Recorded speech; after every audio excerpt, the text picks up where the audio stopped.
जून 2020 दिल्ली की तिहाड़ जेल की एक बैरक के भीतर एक कैदी अपने बिस्तर पर बैठा एक स्मार्टफोन की स्क्रीन पर उंगली फिराता है। यह फोन जेल के भीतर आना ही नहीं चाहिए था।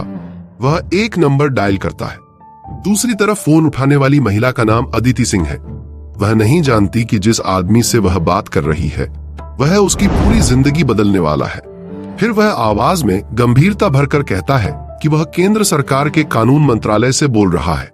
स्क्रीन पर दिखने वाला नंबर भी असली सरकारी अधिकारी का लगता है, क्योंकि यह कॉल एक खास तकनीक से स्पूफ की गई है, जिससे कॉलर आईडी पर एक असली अफसर का नंबर दिखाई देता है और सामने बैठी अदिति के लिए इस झूठ को पहचान पाना लगभग नामुमकिन हो जाता है। उसका नाम है सुकेश चंद्रशेखर और यह उसकी सबसे बड़ी ठगी की शुरुआत है।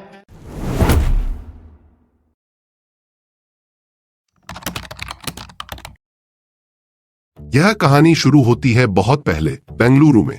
सुकेश चंद्रशेखर का जन्म कर्नाटक में हुआ था और पुलिस के मुताबिक उसने महज 17 साल की उम्र में लोगों को ठगना शुरू कर दिया था। पुलिस अधिकारियों का कहना है कि शुरू से ही उसकी चाहत एक शानदार ऐशो आराम भरी जिंदगी जीने की थी और इसी चाहत ने उसे छोटी उम्र में ही अपराध की दुनिया में धकेल दिया। शुरुआत छोटी थी, फर्जी दस्तावेज, नकली पहचान, छोटे मोटे फ्रॉड, लेकिन सुकेश की महत्वाकांक्षा बड़ी थी। वह जल्द ही बेंगलुरु से चेन्नई पहुंचा और वहां उसने अपने खेल का दायरा बढ़ा दिया। फिल्म प्रोडक्शन के नाम पर, सरकारी टेंडर के नाम पर वह प्रभावशाली लोगों से पैसा ऐंठने लगा। वह बड़े बड़े प्रोजेक्ट के सरकारी विज्ञापनों और टेंडर की जानकारी जुटाता और उसी जानकारी का इस्तेमाल कारोबारियों को डराने और पैसा वसूलने में करता। वह खुद को कभी किसी बड़े नेता का रिश्तेदार बताता, कभी किसी मंत्रालय में ऊंचे पद पर बैठे अफसर का करीबी, और हर बार उसकी बातचीत इतनी सहज और भरोसेमंद लगती कि सामने वाला उसकी असलियत भांप ही नहीं पाता। हर बार वह किसी नई पहचान के साथ सामने आता, कभी किसी मंत्रालय के करीबी के रूप में, कभी किसी बड़े प्रोडक्शन हाउस के मालिक के रूप में। कुछ ही सालों में उसके खिलाफ कर्नाटक, तमिलनाडु और दिल्ली 3 राज्यों में मामले दर्ज होने लगे। पुलिस के रिकॉर्ड के मुताबिक उसके खिलाफ 15 से ज्यादा FIR थी और आगे चलकर यह संख्या 30 के पार चली गई। 2015 में दिल्ली पुलिस की आर्थिक अपराध शाखा ने उसे गिरफ्तार किया। आरोप था कि उसने 100 से ज्यादा लोगों को सरकारी अधिकारी बनकर 91 लाख रुपए की चपत लगाई थी। हर मामले में एक ही पैटर्न दोहराता था। वह किसी बड़े अफसर या नेता के करीबी होने का दावा करता, भरोसा जीतता और फिर मोटी रकम ऐंठ लेता। पीड़ितों में कारोबारी, ठेकेदार और यहाँ तक कि सरकारी अधिकारी तक शामिल थे, जो हर बार उसकी बातों में इतना उलझ जाते कि सच जानने से पहले ही अपनी जमा पूंजी गवा बैठते। जांच एजेंसियों का मानना था कि आगे चलकर उसने कुल मिलाकर 500 करोड़ रुपए से ज्यादा की ठगी कर ली थी। 1000 से ज्यादा प्रभावशाली और रसूखदार लोगों को निशाना बनाकर, हर बार एक नए राज्य में, एक नई पहचान में और एक नए झूठ के सहारे। इनमें से किसी भी मामले में उस समय तक उसे दोषी करार नहीं दिया गया था। हर बार वह किसी न किसी तरह जमानत पर बाहर आ जाता और हर बार एक नई साजिश के साथ लौटता। इन्हीं मामलों में से एक में गिरफ्तारी के बाद सुकेश तिहाड़ जेल पहुंचा, लेकिन जेल की सलाखें उसकी योजनाओं को रोक नहीं पाई। जांच एजेंसियों के मुताबिक सुकेश ने जेल अधिकारियों को हर महीने करीब 1.5 करोड़ रुपए की रिश्वत देनी शुरू कर दी। इस रिश्वत के बदले उसे एक पूरी बैरक अकेले इस्तेमाल करने को मिली। AC लगा कैमरा मिला, गैर कानूनी मोबाइल फोन मिला और महिला मेहमानों से मिलने की छूट मिली। जांच में यह भी सामने आया कि उसके पास आईफोन जैसे महंगे गैजेट और यहां तक कि जकूजी जैसी सुविधाएं तक पहुंचाई गई थीं। एक विदेशी सिम कार्ड का इस्तेमाल भी उसने जेल के भीतर से किया ताकि उसकी कॉल आसानी से ट्रेस न हो सके। जेल प्रशासन की मिलीभगत के बिना यह सब संभव ही नहीं था और आगे चलकर जांच में यह भी सामने आया कि हर पखवाड़े 60 से 75 लाख रुपए सिर्फ फोन इस्तेमाल करने की सुविधा के लिए दिए जाते थे। जिस बैरक में आमतौर पर दर्जनों कैदी साथ रहते हैं, वहां सुकेश अकेला रहता था। मानो जेल के भीतर उसने अपनी एक अलग दुनिया बसा ली हो, जहां सलाखों का मतलब सिर्फ एक औपचारिकता भर रह गया था। जेल के भीतर से वह एक शानदार जिंदगी जी रहा था, जबकि बाहर उसके नाम एक और बड़ी साजिश तैयार हो रही थी। अदिति सिंह उस समय एक मुश्किल दौर से गुजर रही थी। उनके पति शिविंदर मोहन सिंह, जो कभी रैनबैक्सी और फोर्टिस हेल्थ केयर के प्रवर्तक रह चुके थे, आर्थिक अपराध के मामलों में जेल में बंद थे। परिवार का कारोबारी साम्राज्य पहले ही बिखर चुका था और अदिति के पास अपने पति को बचाने के अलावा कोई और चारा नहीं बचा था। अदिति अपने पति को बाहर निकालने के लिए हर संभव रास्ता तलाश रही थी। इसी बेचैनी का फायदा सुकेश ने उठाया। उसने खुद को केंद्रीय कानून सचिव बताया और दावा किया कि वह प्रधानमंत्री कार्यालय के निर्देश पर बात कर रहा है। एक बातचीत में उसने यह तक कहा कि उसे खुद गृह मंत्री अमित शाह ने फोन करने को कहा है। उसने यह भी भरोसा दिलाया कि सरकार जल्द ही शिविंदर को एक बड़ी समिति में नियुक्त करेगी जो कोविड महामारी से निपटने का काम देखेगी। हर बार बातचीत में वह इतने आत्मविश्वास से बोलता कि सामने वाले के मन में शक की कोई गुंजाइश ही न बचे। अदिति को भरोसा दिलाया गया कि सरकारी अधिकारी जल्द उनसे संपर्क करेंगे और उनके पति को रिहा करवाया जाएगा। कोविड महामारी उस समय पूरे देश में फैली हुई थी और सुकेश ने इसे एक बहाने की तरह इस्तेमाल किया। अदिति ने कई बार आमने सामने मिलने की गुजारिश की, लेकिन हर बार महामारी का हवाला देकर मुलाकात टाल दी गई। फोन और संदेशों के जरिए ही सारा भरोसा बनाया गया। 9 महीने तक यह सिलसिला चलता रहा। सुकेश ने अदिति से बार बार कहा कि वह अपनी संपत्ति जल्द से जल्द बेच दें ताकि रकम तुरंत जमा की जा सके।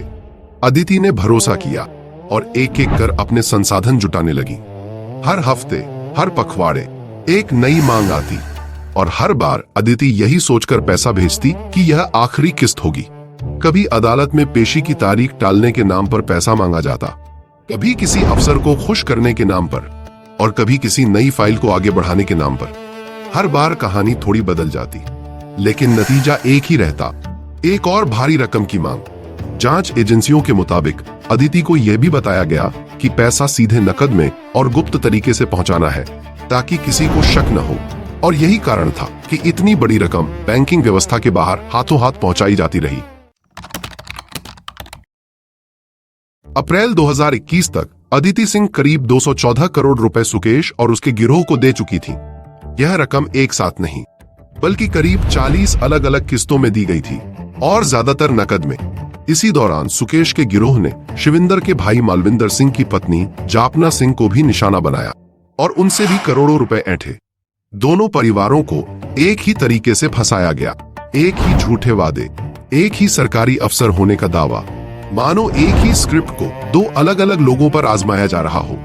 जांच में यह भी सामने आया कि सुकेश ने खुद को लगभग भगवान जैसा प्रभावशाली बताकर अदिति और उनके परिवार को डराया भी था, और परिवार के लोगों ने बयान दिया कि उन्हें बार बार धमकियां भी मिली। इस दबाव में अदिति कई बार टूटने के कगार पर पहुंच गई थी और परिवार के अनुसार उन्होंने आत्महत्या तक के बारे में सोचा। जब प्रवर्तन निदेशालय ने बाद में अदिति से नकद लेन देन को लेकर पूछताछ की, तभी उन्हें एहसास हुआ कि वह ठगी की शिकार बन चुकी हैं। यह एहसास होते ही अदिति के लिए पूरी दुनिया मानो पलट गई। 9 महीने का भरोसा एक झटके में टूट गया। सुकेश का हौसला यहीं नहीं रुका। जांच एजेंसियों के मुताबिक अपनी जमानत की सुनवाई को प्रभावित करने के लिए उसने सुप्रीम कोर्ट के तत्कालीन जज जस्टिस कुरियन जोसेफ की आवाज में एक और जज को फोन किया और विशेष जज पूनम चौधरी से उसकी जमानत मंजूर करने का दबाव बनाने की कोशिश की। यह वही आदमी था जो एक जेल की बैरक से पूरे देश की न्यायपालिका, नौकरशाही और सरकार के सबसे ऊंचे नामों की नकल कर रहा था। दिल्ली पुलिस ने बाद में सुप्रीम कोर्ट को एक हलफनामे में बताया कि सुकेश ने कई बार अलग अलग बड़े पदों के नाम इस्तेमाल किए ताकि हर बार उसकी बात पर यकीन किया जाए। रिपोर्ट के मुताबिक उसने केंद्रीय कानून सचिव के अलावा केंद्रीय गृह सचिव के नाम का भी इस्तेमाल किया और हर बार फोन करने वाले को यही यकीन दिलाया गया कि निर्णय सबसे ऊपर से आ रहा है। दिल्ली पुलिस के एक वरिष्ठ अधिकारी ने अदालत को बताया कि सुकेश हर महीने करीब 1.5 करोड़ रुपए जेल अधिकारियों को इसी वजह से देता था ताकि उसकी हरकतें बिना किसी रुकावट के चलती रहें। यह वही रिश्वत थी जिसने उसे जेल के भीतर से बाहर की दुनिया पर लगभग उतना ही असर डालने की ताकत दी जितना कोई आजाद अपराधी बाहर रहकर डाल पाता। इस पूरे खेल में सुकेश अकेला नहीं था। उसकी पत्नी लीना मारिया पॉल, जो खुद एक अभिनेत्री थीं, उसके साथ इस साजिश में शामिल पाई गईं। जांच एजेंसियों का दावा था कि लीना ने भी गवाहों को प्रभावित करने और बॉलीवुड की हस्तियों पर दबाव बनाने में भूमिका निभाई। एक और अहम किरदार थी पिंकी ईरानी, जिन्होंने सुकेश को बॉलीवुड की जानी मानी हस्तियों से जोड़ने का काम किया। जांच एजेंसियों के मुताबिक पिंकी ने सुकेश को एक बड़ा कारोबारी बताकर अभिनेत्री जैकलीन फर्नांडीज से उसकी नजदीकी बनवाई। सुकेश ने खुद को एक सफल बिजनेसमैन के तौर पर पेश किया। महंगी पार्टियां दी, महंगे तोहफे बांटे और धीरे धीरे बॉलीवुड और सामाजिक हलकों में अपनी पैठ बना ली। बदले में जैकलीन और एक अन्य अभिनेत्री नोरा फतेही को महंगी गाड़ियां और कीमती तोहफे मिले, ऐसा प्रवर्तन निदेशालय का दावा था। जांच एजेंसियों के मुताबिक इन तोहफों में लग्जरी कारें, महंगी घड़ियां और नकद रकम तक शामिल थी, जिन्हें बाद में जांच का हिस्सा बनाया गया। दोनों अभिनेत्रियों को बाद में इस मामले में पूछताछ के लिए बुलाया गया और दोनों ने जांच एजेंसियों के सामने अपने बयान दर्ज कराए। अगस्त 2021 में आखिरकार अदिति सिंह ने हिम्मत जुटाई और सुकेश चंद्रशेखर के खिलाफ शिकायत दर्ज करवाई।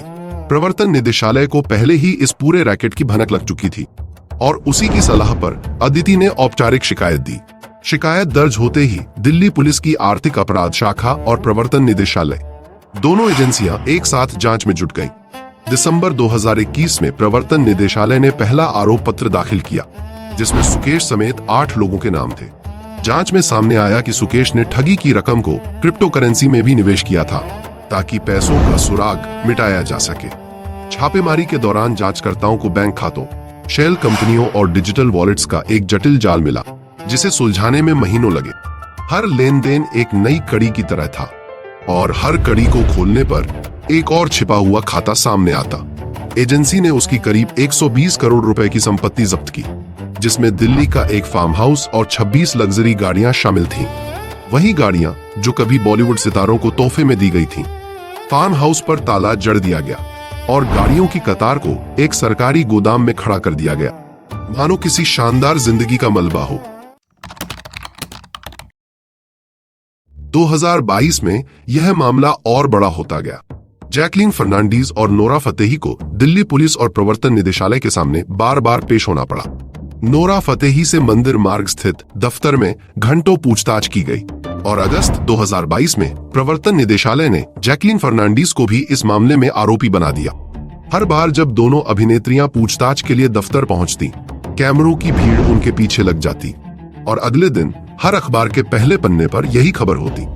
मीडिया की सुर्खियां इस मामले पर टिकी रहीं, क्योंकि यह अब सिर्फ एक आर्थिक अपराध की कहानी नहीं रह गई थी, बल्कि इसमें ग्लैमर, सत्ता और अपराध का एक अजीब मेल दिख रहा था। सुकेश ने जेल के भीतर से ही यह तक दावा कर दिया कि आने वाले समय में और बड़े नेता गिरफ्तार होंगे, मानो वह खुद सत्ता के गलियारों की खबर रखता हो। मार्च 2023 में जब दिल्ली के तत्कालीन उप मुख्यमंत्री मनीष सिसोदिया को गिरफ्तार किया गया, तो पटियाला हाउस कोर्ट में पेशी के दौरान सुकेश ने यह तक कह दिया कि अगली बारी अरविंद केजरीवाल की है। यह उसी दिन हुआ जब उसकी न्यायिक हिरासत 18 मार्च तक बढ़ाई गई थी। जांच एजेंसियों ने यह भी पाया कि सुकेश ने जिन जेल अधिकारियों को रिश्वत दी थी, उनमें से कई पर सीबीआई ने छापे मारे और उनसे गवाहों को धमकाने के सबूत भी मिले। जेल में सुकेश की सुरक्षा को लेकर भी विवाद खड़ा हुआ। जिन जेल अधिकारियों ने उससे रिश्वत ली थी, उनमें से कई गिरफ्तार हो गए, जिसके बाद सुकेश और उसकी पत्नी को दूसरे अधिकारियों से खतरा महसूस होने लगा। उनके वकील ने अदालत में दलील दी कि जिन अधिकारियों को उनकी वजह से नौकरी गंवानी पड़ी या जेल जाना पड़ा, वे अब बदला लेना चाहते हैं। दोनों ने सुप्रीम कोर्ट में याचिका दायर कर जेल बदलने की मांग की, यह कहते हुए कि उनकी जान को खतरा है। सुकेश के वकील ने अदालत में यहां तक कह दिया कि वे अंडमान की जेल में भी जाने को तैयार हैं। सुप्रीम कोर्ट की एक बेंच ने बिना किसी पक्ष के दावों में उलझे यह टिप्पणी की कि हालात को देखते हुए दोनों को किसी और जेल में स्थानांतरित करना ही उचित रहेगा। अदालत ने इस अपील को गंभीरता से लिया और दोनों को दूसरी जेल में स्थानांतरित करने का आदेश दिया। इसी दौरान पिंकी ईरानी पर मकोका जैसे सख्त कानून के तहत मामला दर्ज किया गया और 2024 में एक अदालत ने उनकी जमानत याचिका खारिज कर दी। एक और सहयोगी अरुण मुथु के मामले में 2025 में हाईकोर्ट ने राहत दी और अदालत ने इस दौरान मुकदमे में हो रही देरी पर भी टिप्पणी की। लीना मारिया पॉल का कानूनी सफर भी उतना ही उलझा हुआ रहा। दिसंबर 2021 में पटियाला हाउस कोर्ट ने प्रवर्तन निदेशालय के आरोप पत्र पर संज्ञान लिया, जिसमें लीना समेत 8 आरोपियों के नाम थे। अक्टूबर 2023 में सुप्रीम कोर्ट ने उनकी जमानत याचिका खारिज कर दी थी, जिसके बाद उन्होंने दोबारा दिल्ली हाईकोर्ट का रुख किया।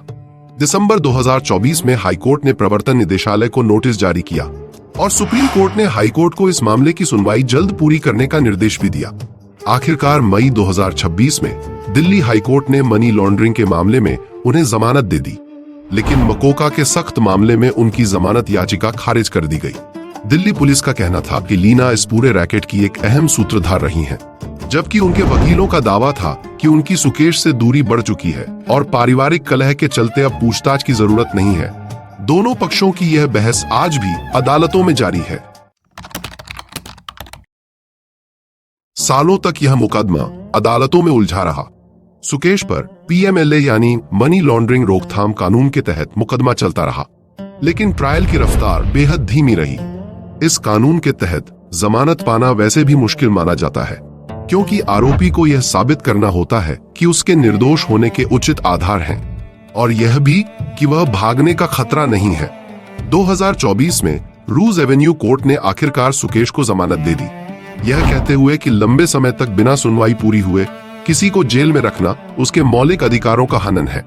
अदालत ने यह भी कहा कि सुकेश की हिरासत की अवधि, जिस अपराध का उस पर आरोप है, उसकी अधिकतम सजा के आधे से भी ज्यादा हो चुकी थी। विशेष जज विशाल गोगने ने 5 लाख रुपए के निजी मुचलके पर उसकी रिहाई का आदेश दिया।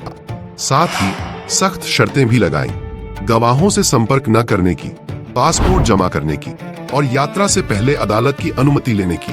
तब तक सुकेश के खिलाफ 34 आपराधिक मामले दर्ज हो चुके थे और जांच एजेंसियों का अनुमान था कि उसने कुल मिलाकर 500 करोड़ रुपए से ज्यादा की ठगी की थी।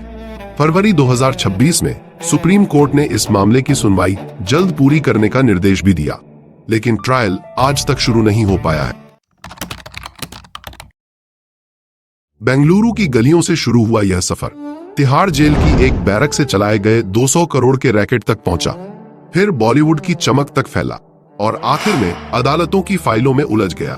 30 से ज्यादा मामले, दर्जनों गवाह, सैकड़ों करोड़ रुपए और सालों तक चली सुनवाई। फिर भी आखिरी फैसला अब तक नहीं आया। जिन अधिकारियों ने रिश्वत ली, जिन साथियों ने साजिश रची और जिस पत्नी ने पूरे समय साथ दिया, उन सब के मामले अलग अलग अदालतों में आज भी लंबित हैं। हर सुनवाई पर एक नई तारीख और हर तारीख पर एक और लंबा इंतजार।